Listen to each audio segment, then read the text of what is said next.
Thunder sound వినగానే మనకు భయం వేస్తుంది, కానీ వేదాలలో ఆ పవర్ ని దేవుడి రూపంలో చూస్తారు. Welcome to Timeless with Jasmine and this is Veda series episode 8 Indra. ఋగ్వేదంలో ఇంద్రని కింగ్ ఆఫ్ దేవర్స్, gods of thunder and rain అని వర్ణించారు. ఆయన వెపన్ వజ్రం మెరుపులో పవర్ఫుల్ గా ఉంటుంది. కానీ ఇంద్ర స్టోరీలో డీపెస్ట్ మీనింగ్ ఏంటో తెలుసా? ఆయన ఎక్స్టర్నల్ ఎనిమీస్ తో మాత్రమే ఫైట్ చేయలేదు, ఫియర్, ఈగో అండ్ డార్క్నెస్ తో కూడా ఫైట్ చేశాడని సింబలిజం ఉంటుంది. వేదాలలో ఒక ఫేమస్ స్టోరీ కూడా ఉంది.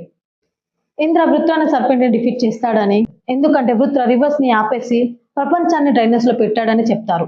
అప్పుడు ఇంద్ర థండర్ తో బ్లాక్ హోల్స్ ని బ్రేక్ చేసి మళ్ళీ వాటర్ ని రిలీజ్ చేస్తాడు. ఇది కేవలం మిత్ మాత్రమే కాదు, ఇది ఒక లైఫ్ లెసన్. కొన్నిసార్లు మన self doubt, fears, over thinking కూడా మన లైఫ్ లోనే ఆపేస్తాయి. మన హ్యాపీనెస్, మన టాలెంట్ మొత్తం లాక్ అయిపోతాయి. అప్పుడు మనలో ఉన్న ఇంద్ర బయటికి రావాలి. అంటే భయం అనిపించినా సరే ధైర్యంతో ముందుకు నడవాలి, ఆగిపోకుండా సిచ్యువేషన్స్ ఎలా ఉన్నా మూవ్ అవ్వాలి. ఇంద్ర స్టోరీ మనకు చెప్పేది ఒకటే, నీ లైఫ్ లో బిగ్గెస్ట్ బ్యాటిల్ అవుట్ సైడ్ కాదు, inside. Once you defeat that fear, నీ లైఫ్ మళ్ళీ ఫ్లో అవ్వడం స్టార్ట్ అవుతుంది.